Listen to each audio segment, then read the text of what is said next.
বিগত কয়েক মাস আমরা লক্ষ্য করছি যে এসএসসি তার কাজকর্মে একটু ঢিলেমি দিচ্ছে, হয়তো ব্যাপারটা লেন্দি হচ্ছে।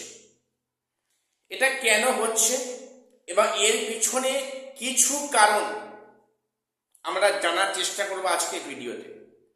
যে সেখানে 9-10 প্রক্রিয়া এখনো শুরু হয়নি, সেখানে একাদশ দ্বাদশের কাউন্সেলিং প্রক্রিয়া এত দেরিতে শুরু হচ্ছে। এসবের মূলে কিছু তো কারণ অবশ্যই আছে, কিছু লজিক আছে। আমি আজকে সে নিয়ে আলোচনা করছি। আজকে ভিডিওটা প্রত্যেকে মন দিয়ে শুনবে। এবং SSC group C group D তাদের পরীক্ষা আছে মার্চে 1 তারিখ এবং মার্চে 8 তারিখ। তাদের ফটো এবং সিগনেচার কালেকশন করার যে সময়সীমা দিয়েছিল, সেই সময়সীমার মধ্যে যারা করতে পারোনি, চিন্তার কোনো কারণ নেই। পরীক্ষার দিন সেখানে পরীক্ষা সেন্টারে গিয়ে কালেকশন করা যাবে, এমনটাই কমিশন প্রকাশ করেছে। আমি সে নিয়ে আলোচনায় আসছি। এবং সবচেয়ে বড় বিষয়, প্রশ্নভুল মামলায় এখনো একজনও টাকা ফেরত পায়নি। সেই প্রক্রিয়া কবে শুরু হবে বা আদৌ টাকা ফেরত দেওয়া হবে কিনা, এর মূলে এর পিছনে কি বিষয় কাজ করছে, আমি আজকে সে নিয়ে আলোচনায় আসছি। প্রথম বলি, চ্যানেলটা প্রত্যেকে সাবস্ক্রাইব করে দেবে এবং এসএসসি এবং পিএসসি গুরুত্বপূর্ণ আপডেট সবার আগে পাওয়ার জন্য। প্রথম যেটা বলবো আজকে, যে এসএসসি বিগত কয়েক মাস ধরে দেখছি যে বিভিন্ন কাজে অহেতুক সেটাকে লেন্দি করছে। যেমন দেখো, 9-10 ভেরিফাই প্রক্রিয়া এই দীর্ঘ কমাস গেল, এর মধ্যে কি আরম্ভ করলে হতো না? এত লেন্দি, মানে এত স্টুডেন্ট সেখানে আছে, ক্যান্ডিডেট আছে 9-10, সেখানে প্রক্রিয়াটা তো শুরু করতে পারতো, কিন্তু করবে না বা করছে না। কারণ তো অবশ্যই আছে, শোনো মন দিয়ে। তাই নয়, একাদশ দ্বাদশের যে কিছু মাইনর সাবজেক্টের একটা কাউন্সেলিং এর বিজ্ঞপ্তি দিয়েছে 7টা বিষয়ে, বাকিগুলো এখনো কোনো সারা শব্দ নেই। ঠিক আছে, এর পিছনে বেশ কিছু কারণ আছে, যেটা অন্তত আমার মনে হয়েছে। তার মধ্যে একটা, কমিশন জানে, অবশ্যই জানে, বুঝতে পেরেছে এক্সপায়ারি অফ প্যানেল কিন্তু বাদ যাবে। তার টেন্টেড বলে চিহ্নিত হয়েছে বা আরো হবে, এবং সেটা তারা কিন্তু বাদ যাবে। এবং এক্সপিরিয়েন্সের 10 মার্কস নিয়ে কি হয় সেটা নিয়ে কিন্তু কমিশন খুব চাপের মধ্যে আছে। এবং নিশ্চয়ই কমিশনের আইনজীবী মহল এ বিষয়ে জানে, অবগত, যে এক্সপায়ারি অফ প্যানেল টিকবে না। এক্সপিরিয়েন্সের 10 মার্কস টিকলেও সেটা কখন যোগ হবে সে নিয়ে ডাউট রয়েছে। কাজেই এসএসসি হয়তো সে কারণে তাদের প্রক্রিয়াগুলো অতি তাড়াতাড়ি আরম্ভ করতে চাইছে না, ইচ্ছে করে একটা ঢিলেমি ভাব দেখা যাচ্ছে। এটা অন্তত আমার কারণ বলে মনে হয়েছে। তোমরা অবশ্যই তোমাদের ব্যক্তিগত মতামত কমেন্টসে জানাতে ভুলবে না। এটা গেল।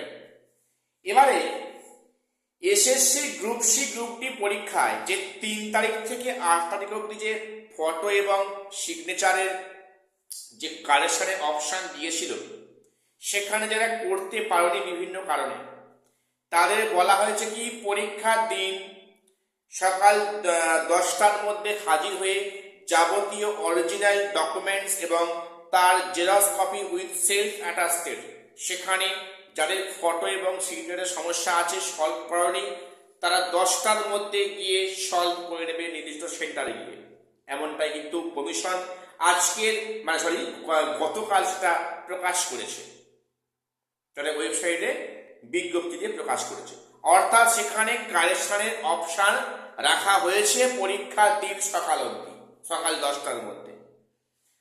এবারে যে প্রশ্নটা আমাদের খুব ভাবিয়েছে, আমাদের প্রত্যেককে ভাবিয়েছে, যে এই যে এত অভিযোগ জমা পড়লো, কোশ্চেনকে চ্যালেঞ্জ করলো, অ্যান্সার চ্যালেঞ্জ করলো কমিশনের ওয়েবসাইটে, কমিশনের কাছে, সেখানে 100 টাকা ফি জমা দেওয়া হয়েছে পার কোশ্চেনে। বিষয়টা দেখো, প্রশ্নগুলো কে সেট করেছে? কমিশন তার এক্সপার্ট কমিটি দিয়ে, অ্যান্সার কারা প্রোভাইড করেছে, কমিশন তার এক্সপার্ট কমিটি দিয়ে।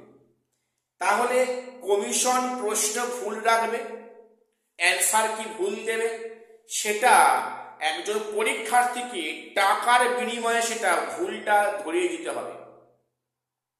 এবং সেখানে বলা হয়েছিল কি যে অ্যান্সার চ্যালেঞ্জ হলে সেখানে তাদের টাকা ফেরত দেওয়া হবে। কই তোমরা বলো তো আজ পর্যন্ত কে বা কারা টাকা ফেরত পেয়েছো? এবারে প্রশ্নটা, কতগুলো কোশ্চেন চ্যালেঞ্জ হয়েছিল? প্রায় 1,20,000 প্লাস কোশ্চেন বলা ভুল, সেখানে কিন্তু একই কোশ্চেন অনেকবার চ্যালেঞ্জ হয়েছে। দেখো, যদি একটা প্রশ্ন ভুল যায় সেটা ছোড়া কাছে ভুল যাবে, একটা কোশ্চেনের এগেনস্টে 500,000 হয়তো কমপ্লেন এসছে, এই করে করে মোট সেখানে কিন্তু প্রায় 1,00,000 সামথিং, প্রায় 18 কি 20,000 মতো কোশ্চেন চ্যালেঞ্জ হয়েছে। তাহলে সেই যে হিসাবটা, অ্যামাউন্টটা, সে টাকাটা হিসাব কোথায় গেল? গতকাল মানে হাইকোর্টে কিন্তু বিচারপতি এটা সেটা করেছেন। এবার 4 সপ্তাহের মধ্যে কমিশনকে শোকজ দিয়েছে যে কারণ নির্দেশ করো, টাকা ফেরত দেওয়া প্রক্রিয়া এখনো হয়নি, দেয়নি, এবং সেই অ্যামাউন্টটা কত, কত স্টুডেন্ট সেখানে মানে চ্যালেঞ্জ করেছে, সেখানে কত টাকা জমা হয়েছে, টাকাটা কোথায় গেল ভেবে দেখো। সেখানে একটা স্টুডেন্ট, একটা গরিব একটা স্টুডেন্ট, সে এত টাকা দিয়ে ফর্ম ফিল আপ করলো, সে বাজার থেকে বইপত্র টাকা দিয়ে কিনলো, তাকে আবার কোশ্চেন ভুল করবে, সেই ভুলকে চ্যালেঞ্জ করবে, সেখানে তাকে টাকা দিতে হবে, পার কোশ্চেনে 100 টাকা। অনেক স্টুডেন্ট আছে বিভিন্ন সাবজেক্ট, যেমন ইতিহাস, শিক্ষা বিজ্ঞান, ইংলিশ, জিওগ্রাফি, হিস্ট্রি, এগুলোই কি হয়েছে, তা একাধিক কোশ্চেন, অনেকে 5টা 6টা 7টা 8টা। আমি তো দেখলাম একজন কমেন্টস করেছে, সে প্রায় সম্ভবত 11 কি 12খানা কোশ্চেন চ্যালেঞ্জ করেছে 1100 কিংবা 1200 টাকা দিয়ে। তা এটা কি একটা মানে এটা ব্যবসা হচ্ছে, একটা কমার্শিয়াল সেন্টার এসএসসি? কেন সেখানে এতগুলো টাকা দিয়ে সেখানে কোশ্চেন চ্যালেঞ্জ করবে, সেই টাকা এখনো ফেরত পাচ্ছে না? এটা নিয়েই কমিশনের কাছে কমিশনকে প্রশ্ন করেছে হাইকোর্ট। আগামী 4 সপ্তাহের মধ্যে তাকে মানে হলফনামা জমা দিতে হবে, এমনটাই বলা হয়েছে।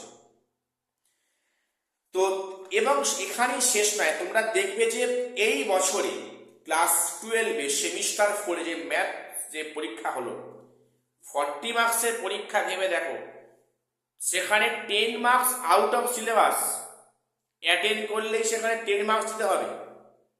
একটা স্টুডেন্ট যে মানে যে কিছুই জানে না, সেও 10 মার্কস পেয়ে যাবে, আর যে জানে সেও 10 মার্কস পেয়ে যাবে। তাহলে এখানে মূল্যায়নটা কিভাবে হলো?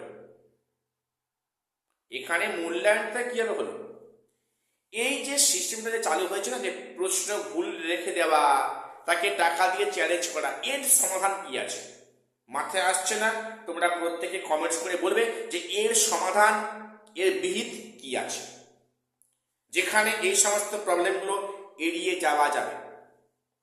তো যাই হোক, আজকে আমার এটুকুই আপডেট দেওয়ার ছিল। প্রত্যেককে চ্যানেলটা সাবস্ক্রাইব করে দেবে এবং এসএসসি বা পিএসসি গুরুত্বপূর্ণ আপডেট পাওয়ার জন্য। আর শেষ করছি, দেখা হচ্ছে পরে কোনো ভিডিওতে।